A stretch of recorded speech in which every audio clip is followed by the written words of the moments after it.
How do we use AI? Without letting the robots take over. AI saves time. AI saves you money. We hear it all the time, but what is AI costing you when you turn over creative control? As a business owner who creates content to build my business and educate service-based business owners who podcast, I want my content to appear in search results. I want to be found.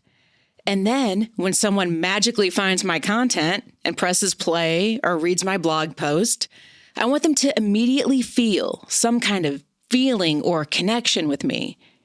You know, when you discover somebody for the first time on social media or you hear them on a podcast and you immediately think, oh yeah, she's my people. She gets it. She gets me. My guest in this episode is Emily Gertenbach, and she's been writing SEO content for a variety of clients since 2010. Emily is connecting the dots for us between SEO strategy, high-quality content, and the emotional impact that words have on readers to create connection. This isn't going to be some doom and gloom, dump on AI episode. I mean, I'm doing this entire series on AI because I'm fascinated with how we can use it to enrich and enhance our creativity and streamline our workflow. This is a conversation about how to keep your content strategic and deeply human without getting swallowed up by this AI shortcut culture.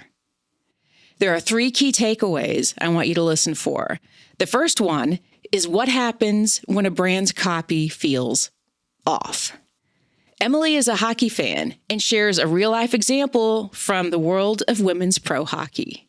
The second takeaway is, could your AI-written content actually be tanking your Google rankings over time? Emily breaks down how generative AI can give the illusion of great SEO performance in the short term, but why that quick win might cost you long-term visibility. And finally, how can you still show up in Google's top results without gaming the algorithm? Emily shares 6 core elements that have consistently helped her clients rank, and none of these involve keyword stuffing, hacks, or gaming the system. Let's get to it. Emily Gertenbach has been creating SEO content since 2010. She's worked with a wide variety of clients from local agencies to internationally recognized software companies considered to be on the leading edge of user experience and design. And Emily understands that as tempting as it is to try to please the ever-changing Google algorithm, the need for real humanized content remains constant, which is one of the reasons I am so excited to be chatting with her about AI and where it fits into SEO and content. So Emily, welcome. Hi, Jen. Thanks for having me, and thank you for the lovely intro. You're welcome. Thank you for writing such a lovely intro that it was very easy to find on your website. I appreciate that. How would you describe your relationship with AI? Fraught. It is a fraught relationship. Yeah, it's, I could talk for probably hours on unpacking my relationship with AI, but we'll keep it condensed for today. Fantastic. So what is it about AI that is so fraught? So to explain why I feel that way about AI, I have to step back a minute and just clarify what exactly I'm talking about here. So a lot of times when we talk about AI right now, we think of tools like ChatGPT. Mm-hmm. And that dominates a lot of the news conversation about AI. But tools like ChatGPT are very specifically generative AI. So when you use ChatGPT or Claude or whatever Meta has these days in their apps, that's a generative AI and it's predictive. So it's been fed tons of data, including writing that's online, which we can talk about. And it's using essentially math to predict what the most next likely word in a phrase will be. So if I say, hello, how, it's going to do math and it's going to come up with predictions that the most next likely word would be you. How are you? Hello, how are you?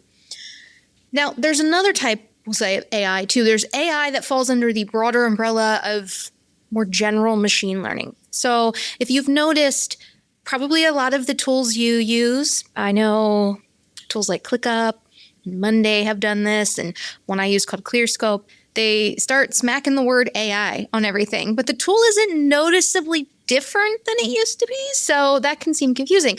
What it is for a long time now, years and years and years, we've had artificial intelligence at our fingertips. Siri and Google Assistants that use your voice in your phone, that's a form of AI, and machine learning. To-do apps that automatically tag things for us based on what we type in, handwriting recognition apps on an iPad, those all use forms of AI.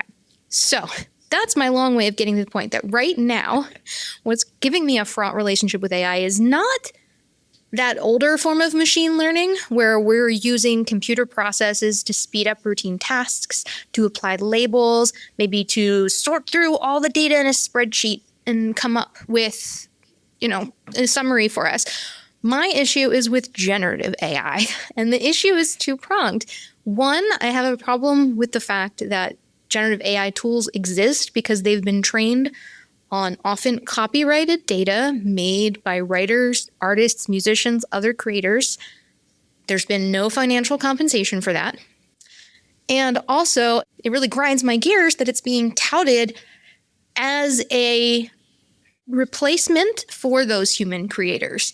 It is not in any way, shape, or form. Whether you want to use it to create an image or you want to use it to write a blog post, there are issues with that. There are issues with the quality that it puts out.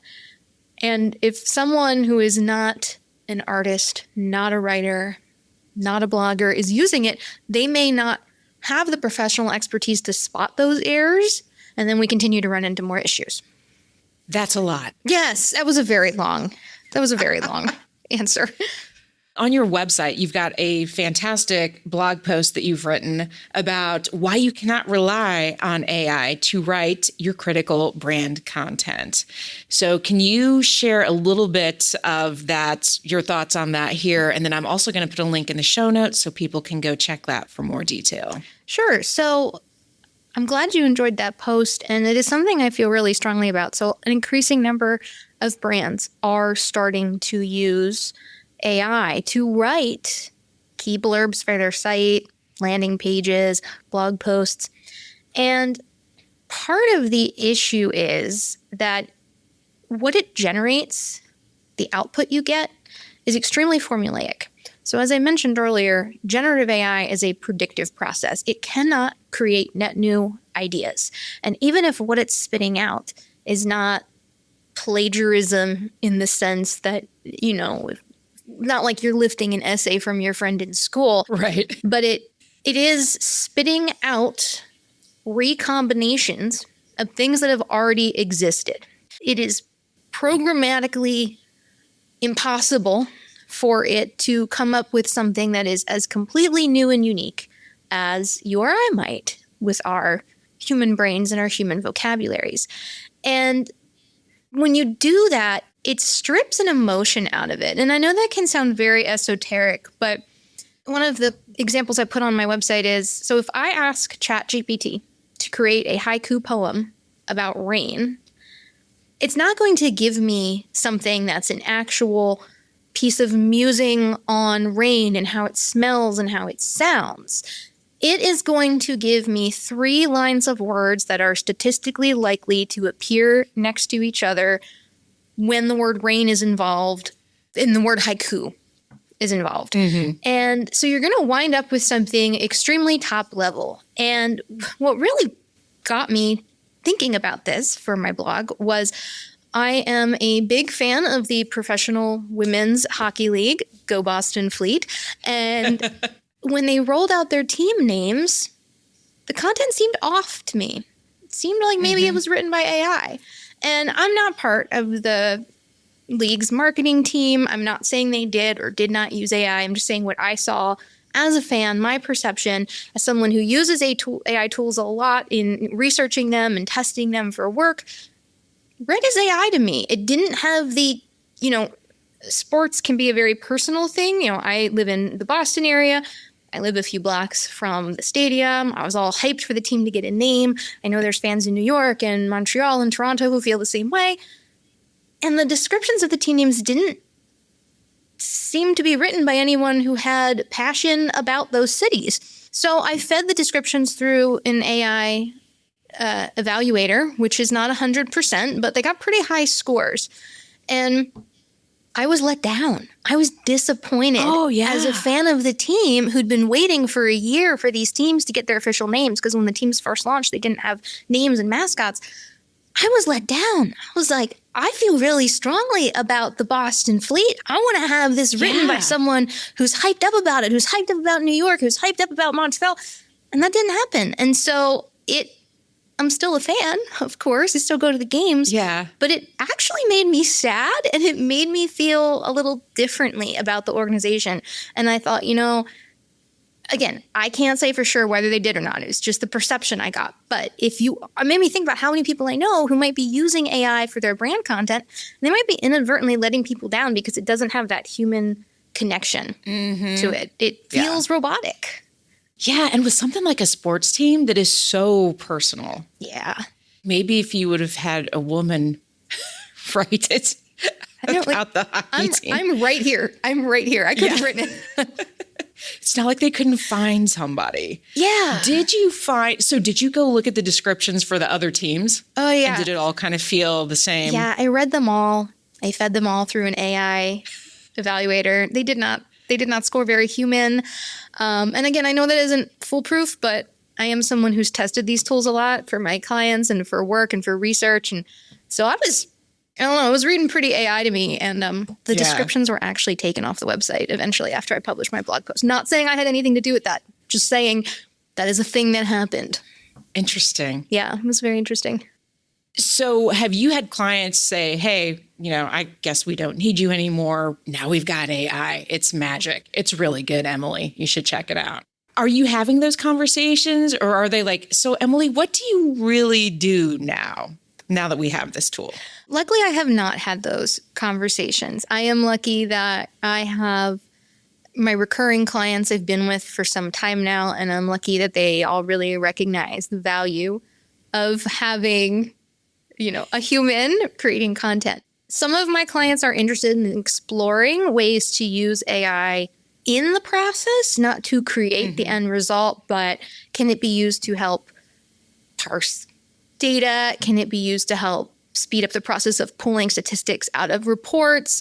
How can it be used in the proofreading process? So I have worked on some projects with my clients where we're looking at ways to incorporate AI in the content planning and production process, but I am not using it, to write the bulk of content. I have experimented with using it to write meta descriptions, which is like the one sentence preview that appears in Google search. Yeah. Because those get changed by Google half the time anyway. So it's just kind of let's see what happens, testing ground. Yeah, right. But luckily my clients are not, replacing me with AI. I have heard of that happening, especially in situations where the creator doesn't have as long-standing of a relationship with their client as I do, but luckily that hasn't happened. But I'm also at a point where I would decline to use AI for writing. Like if one of my clients came to me and they said, hey, so going forward, we're just going to have someone generate AI blog posts and you're going to just zhuzh them up. You're going to massage it and make it feel human. I would say, no, that is not what I do. How do you, as a business owner, position yourself and differentiate yourself from AI so that they do see that value, especially if somebody's listening and they don't have that long-standing relationship? Yeah, so for me, it comes down to metrics. Anyone who's seeking to work with me is generally looking for SEO content. That is the bulk of what I do. And SEO content does not perform well in Google search historically. Like if you publish a piece right now, it may shoot to the top, but it will not stay there. And I have some metrics that I've pulled myself that some other people I trust in my industry have some research they've done. I've got some of that on my website. And, so the thing that happens is when you hear about brands saying, oh, hey, this is going to disrupt your marketing. You got to use our AI tool to disrupt your workflow. And you're going to look at all this content we got at the top of the Google search result. They're showing you one tiny snippet. And a lot of times what they're doing is they're creating a high volume of low quality AI content and pushing it online. And that high volume, there's so much of it on related topics that their site is going to rise to the top of search results at first, but over the course of 3 to 4 months, they're not going to be able to maintain that rank because as their site continues to be indexed and Google and other search engines continue to evaluate this new content against quality metrics, it is going to be considered lower quality and it will be demoted. So the only way to stay at the top of search results if you're using AI is to just never stop churning out content. It is a continual stream. So I come in and I say, look, I get it. That's appealing. But do you really want to spend all of your time coaxing ChatGPT into spitting out content? You have better things to do than that. That sounds absolutely terrible. It does. It's completely soul-sucking no matter who you are. And also really annoying because they keep updating ChatGPT and it starts adding a bunch of emojis and like finger guns and rocket ships and it's awful. So I can come in and I can create maybe 3, 5, 10 blog posts for you, and they're going to stay at the top of search results. Like I have, again, on my website, I have screenshots of graphs and metrics that show you this. I have written content for clients that has stayed in the #1 spot for years. It is just really consistent. It gets up there quickly. I can get content that I've written from scratch to rank on established domains in a matter of days, and it can stay there for months, for years. So yes, there is more of an upfront investment to hire me than to pay $20 a month for ChatGPT, but ultimately you're going to not find yourself caught in this endless content spiral when you work with a human. SEO just in general is kind of overwhelming, I think. Yes. Because algorithms. And so how is it changing now with AI and, whatever pleases the great Google gods this week? That is very accurate. It is overwhelming, and we do have to please the great Google gods. And I'm an anomaly in the SEO world. I don't love Google, which is that could be a whole other podcast in itself, my feelings on the Google enterprise. So traditionally, before AI ever rolled out into search, for years, at the top of many search results, there would be a paragraph that was highlighted. Maybe there'd be a video, maybe a photo. That was called the featured snippet. And that still exists, but it is increasingly getting replaced by the dubiously helpful AI overview. That's the thing that sometimes tells people to put glue in their mac and cheese and eat rocks. So we're all birds. So it is to get your content put into the AI overview. That's the biggest change that's happened.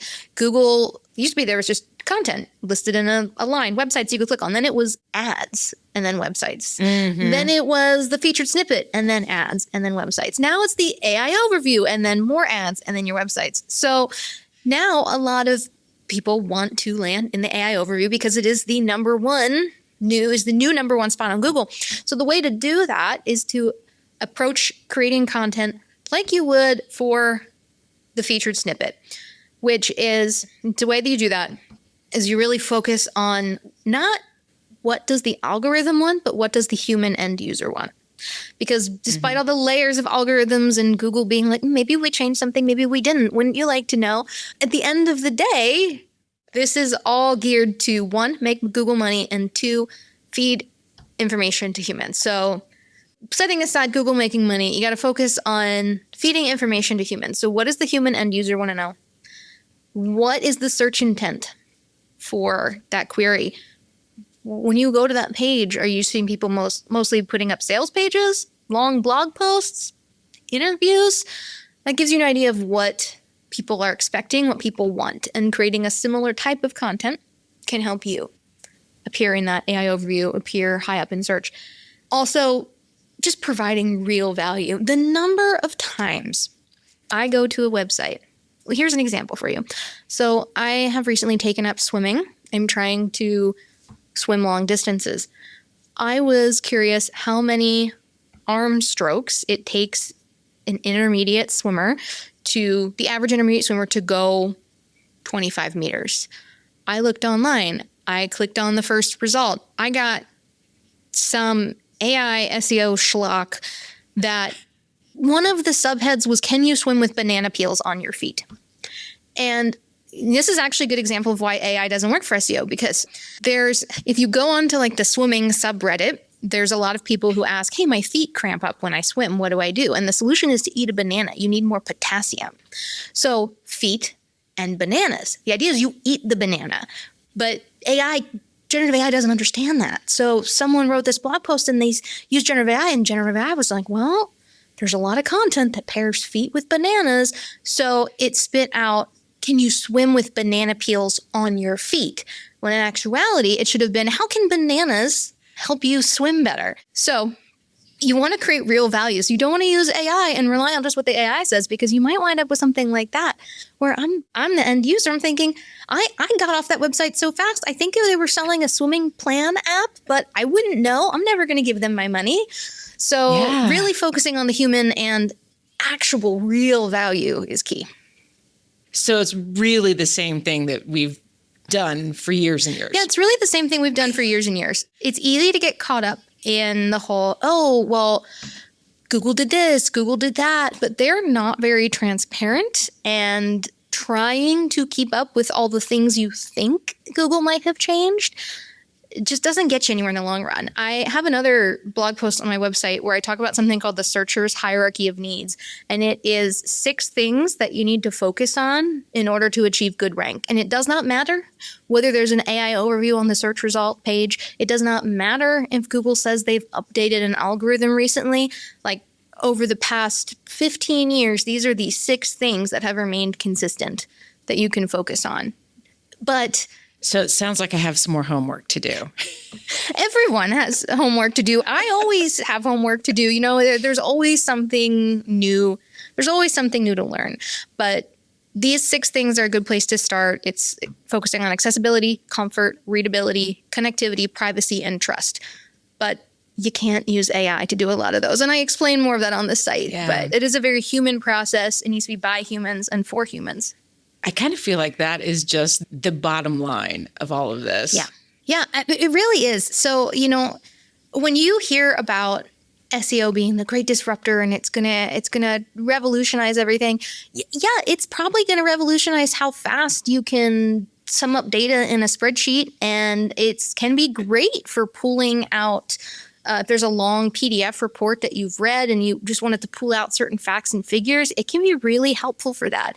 It can also be helpful for if you give it a style guide and you say, hey, now read the style guide, now check this article and make sure that I adhere to the style guide. It's not 100% accurate, but it can be very helpful for that. It's like a beefed up spell check.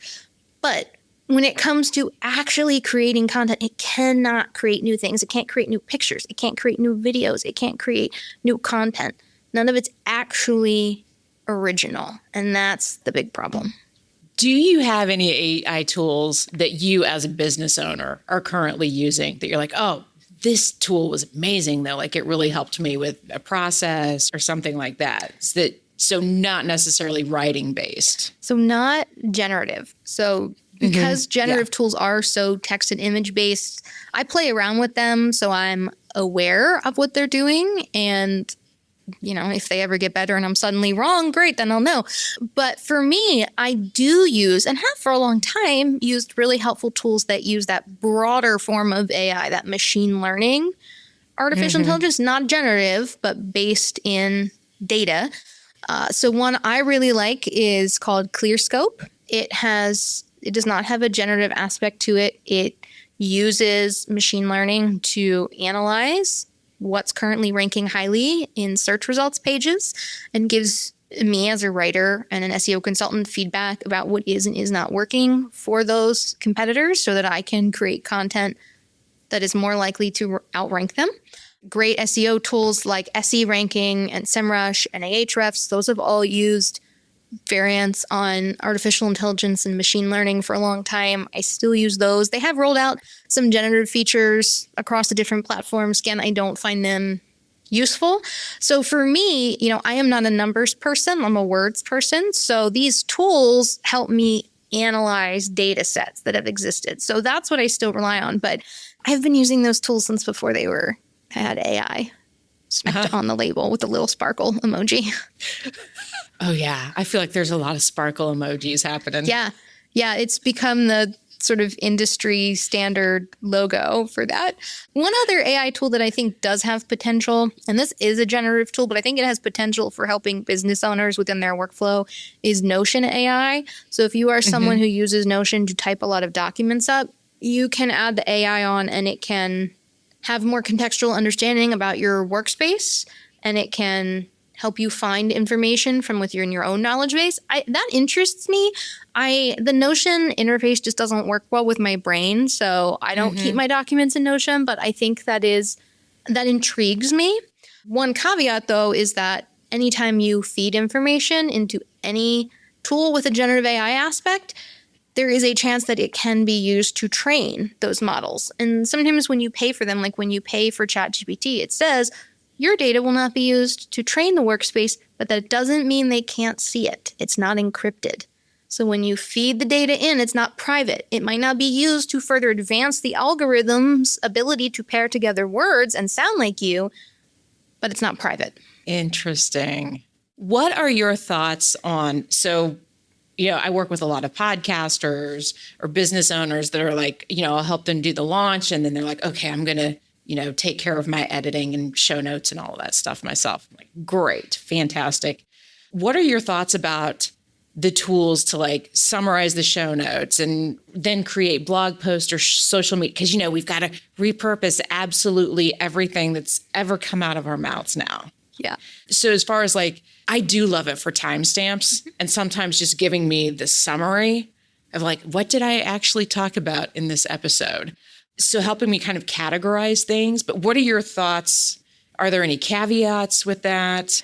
Yeah, I think it can definitely be beneficial for that. I mean, if you're giving a piece of content that you've spoken or you've written and asking it to summarize it into a blurb or timestamp it, that is from a human or brand aspect, I think that's still okay because you are the one creating it. You're just getting a quick summary.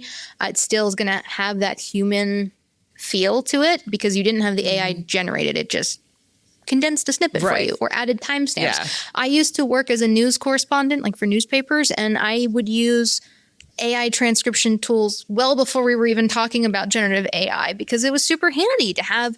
I'm going to sit in a township board meeting for 4 hours. I'm not going to remember everything I heard. So it's great to have this transcript to refer back to. So I definitely think that there's benefit there. There's value there. I will use AI to transcribe a video when I do one for my YouTube page so I can upload the caption file. And I don't want to completely shit on AI generative AI because it does have some benefits for accessibility, things like that, and helping folks work in different ways. But the thing to be aware of is, again, every time you upload a transcript, upload a blog post you've written to AI and want it to timestamp or summarize, you are giving the AI companies more information to train and improve their models with. So just going back to what I just said, everyone has to decide what their own level of risk is. So if I'm creating a YouTube video for my YouTube channel, it's going on the internet, it's going to be crawled by who knows what, it's going to be fed into a bunch of AI tools. So at that point, yes, I will take the transcript. I have an app on my computer I don't put it in ChatGPT, but it's an app on my computer that uses AI to transcribe it and put the timestamp so I can export the SRT file and, have a nice captions there for people for accessibility purposes. For me, it's like, okay, I don't really want to train the machine, but the video is going to be used to train the machine anyway, so whatever. But I am more hesitant about putting, say, a blog post into it because, yes, that can be scraped and used to train AI. There are ways to block AI from your website, and I don't want to train it on my voice. I also don't put any of my client content in there unless a client has their own enterprise license that I have access to, and they very specifically asked me to test something within their licensed space because I'm creating content for clients that is confidential. And so if I'm feeding it into an AI tool that I have access to, a generative AI tool, especially a free one, then that becomes a bit of a privacy issue. Yeah, I feel like the whole privacy issue and, disclosure and all of that stuff. I feel like we're just at the tip of the iceberg with all of this.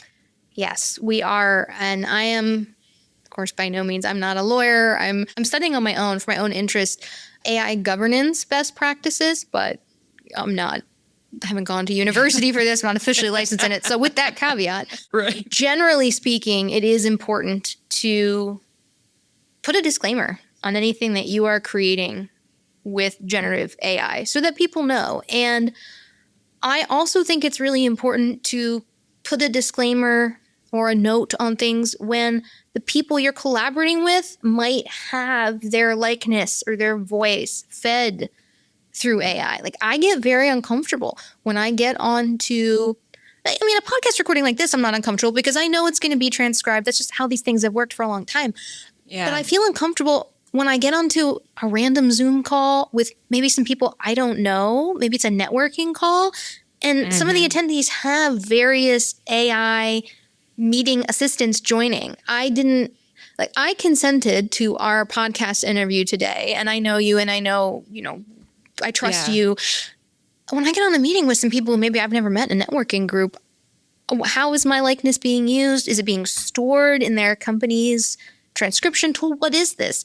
And I think there's a lot that needs to be done in terms of kind of establishing best practices around how do we interact with each other in the presence of AI. And I will not clone your voice. I trust that. Which completely freaks me out. Yes, I will not give my voice or my face to any AI tool. That is one I will not try out. Like, if a client asks me to test out a new generative AI chat tool or whatever, sure, I'll play around with it and let you know what I think. I'm probably not going to love it, but I'll keep an open mind. Sure. I will not test any video or voice AI cloning tools. Hard no. Same. Yeah. Have we missed anything? Anything that you are like, I do not want to wrap this up until I have gotten this piece of AI information off of my chest? Nothing major. One last thing, we really covered a lot. One last thing I will say is that I don't want anyone who's using AI to come away from this feeling bad about it. Like, if someone is listening and you're a business owner and you've been using AI to write blog posts, I don't want anyone to feel bad about that. We're all navigating what this is, but I just really want to emphasize that it's not, at this point in time, it is not a way of creating marketing assets that work in the long term. So if you're feeling overwhelmed by the idea of creating your own content and you don't have the budget to hire an illustrator or a photographer or a writer, I would suggest trying to use AI on the back end, we'll say, as much as possible, and not on the output, not on what people are going to see. So maybe you have some ideas and you want to use ChatGPT to help you outline them into a blog post. Or maybe you did write a blog post and, like we talked about, you want to repurpose it into some snippets. I think there's certainly a lot of good that can come from that, but to get business marketing assets that are going to last a long time, a human does have to be creating it. So I would rather someone put more time in, I'd rather someone use ChatGPT to come up with a list of blog topics, because when it comes to marketing, there are only so many things that we can talk about. We are all talking about the same thing eventually. I'd rather someone use AI to come up with a list of blog topics and outline a blog post, and then they write it themselves. Like, you're actually writing the content, versus someone coming up with a bunch of ideas on their own and then having ChatGPT write them, because that's going to be less human in the long run. Yeah, that totally makes sense. Yeah. Thank you so much for joining me for this episode today. Thank you for letting me come on and rant about AI. It's one of my favorite things to talk about. It has been super enlightening and just eye-opening. Good. Which I think all of these conversations that I have are going to be, because it's just from such a place of curiosity. Like, it's cool, but what do we need to know? And how do we not suck the life out of our work and still really, I mean, for me, any piece of content should ultimately be about creating some kind of connection. Yes. Or impact. Yeah, well, it goes back to that feeling I had with the sports teams where I suspected they were using AI. It made me feel less connected. So yeah, it is all about that human connection, and a computer can't replicate that. And speaking of connection, if any of our fantastic listeners want to get in touch with you, where can they connect with you? Amazing segue. They can connect with me on LinkedIn. Just look up Emily Gertenbach. You can follow my page. I post a lot of updates there. You can also visit my website at egcreativecontent.com. Yeah, go read some of those blogs, friends. They are really good. There's more coming. Friends, AI is not your shortcut to creating a connection and building trust with your audience. Emily gave us a real-life look at how AI can support our content creation, but we can't turn over creative control. If you want your content to build a lasting relationship with your audience, it's got to start with you. Did you know about the 6 core elements that you need to include in your content? I'm going to include the link to Emily's blog post on the searcher's hierarchy of needs. Read it and then DM me on LinkedIn or Instagram at BrassyBroadGen. Tell me what you learned and how you're going to implement that into your content strategy. I'll have a link to the blog in the show notes. And if you're ready to get more out of your podcast, but right now it feels like it's just one more thing on your long list of to-dos, or maybe you aren't even sure what the next step is to take to build that deeper connection with your audience, book a podcast power hour with me. We'll get you unstuck, out of your own way, and moving forward with a strategy that works for you, your show, and your audience. You bring the questions, I'll bring the clarity. Thanks for tuning in. Now get out in the world and do some good.